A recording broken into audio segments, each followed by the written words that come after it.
Education skill development ఔత్సాహికులకు అవకాశాలు అనే అంశంపై హైదరాబాద్ లో ఓ సదస్సు నిర్వహిస్తున్నారు. దీనికి తెలంగాణ సీఎం రేవంత్ రెడ్డి హాజరయ్యారు. సీఎం మాట్లాడుతున్నారు. లైవ్ చూద్దాం.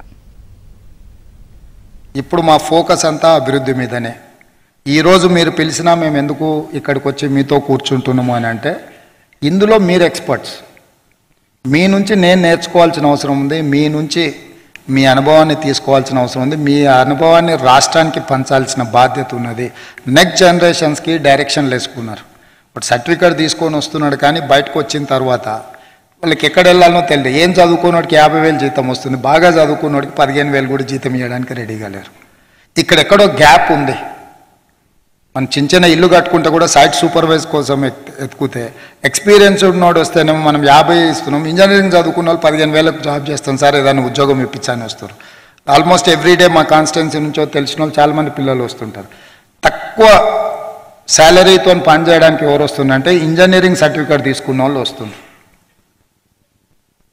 నేను వాళ్ళతో చాలాసేపు ఊరికే ఇంటరాక్ట్ అవుతూ ఉంటాను. ఎందుకు వీళ్ళు 15,000 20,000 కూడా పనిచేయడానికి రెడీగా ఉన్నాం సార్, ఎక్కడైనా జాబ్ చెప్పండి అంటుందంటే, వాళ్ళ చదువుకి వాళ్ళ ఎక్స్పీరియన్స్కి అసలు ఎలాంటి సంబంధం లేకుండా ఖాళీగా ఉండడం వల్ల ఫ్రస్ట్రేషన్లో రకరకాల డీవియేషన్స్ మనం చూస్తున్నాం రాష్ట్రంలో. ఒకప్పుడు మన దగ్గర ఎప్పుడు గంజాయి, డ్రగ్స్ ఇట్లాంటివి వినిపించేదే కాదు.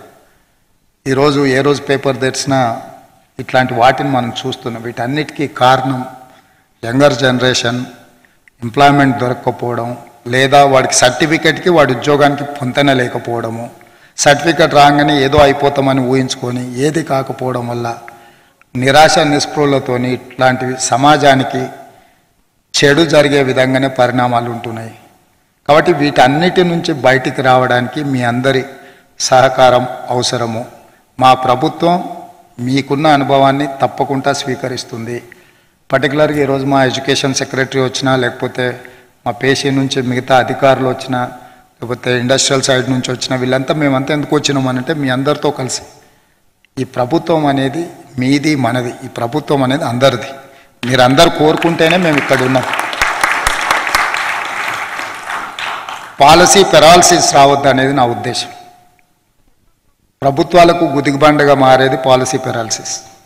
పాలసీలు చేయకుండా పిక్ అండ్ చూస్ నిర్ణయాలు చేయడం, లేదా సెలెక్టివ్గా కొంతమందిని ఎంపవర్ చేయడం అనేది ఎకానమిక్ గ్రోత్కి కానీ ఇండియన్ ఎకానమీకి మంచిది కాదు అని నేను బలంగా నమ్ముతాను. అందుకే మీకు లెవెల్ ప్లేయింగ్ ఫీల్డ్ ఈక్వల్గా కల్పించాలని, మీ టాలెంట్ని ఈ రాష్ట్రం గుర్తించాలని, మీరు ఏదైతే ఈ ప్రభుత్వంతో కలిసి పనిచేయాలనుకుంటున్నారో మీకు అవకాశాలు కల్పించాలని, మీ అందరితో కలిసి పనిచేయాలనేదే మా ప్రభుత్వం యొక్క విధానం.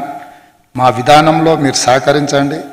మేము ఏదైతే mega master plan for Telangana 2050 ప్రణాళికలు వేస్తున్నామో వాటన్నిటిని కూడా దృష్టిలో పెట్టుకోండి.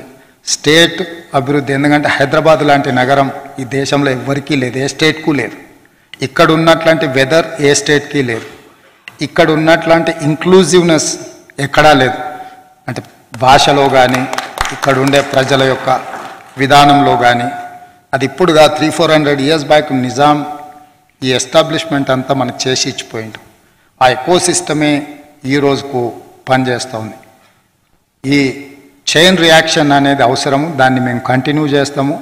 ఎవరికి ఎలాంటి అనుమానాలు ఉండాల్సిన పని లేదు.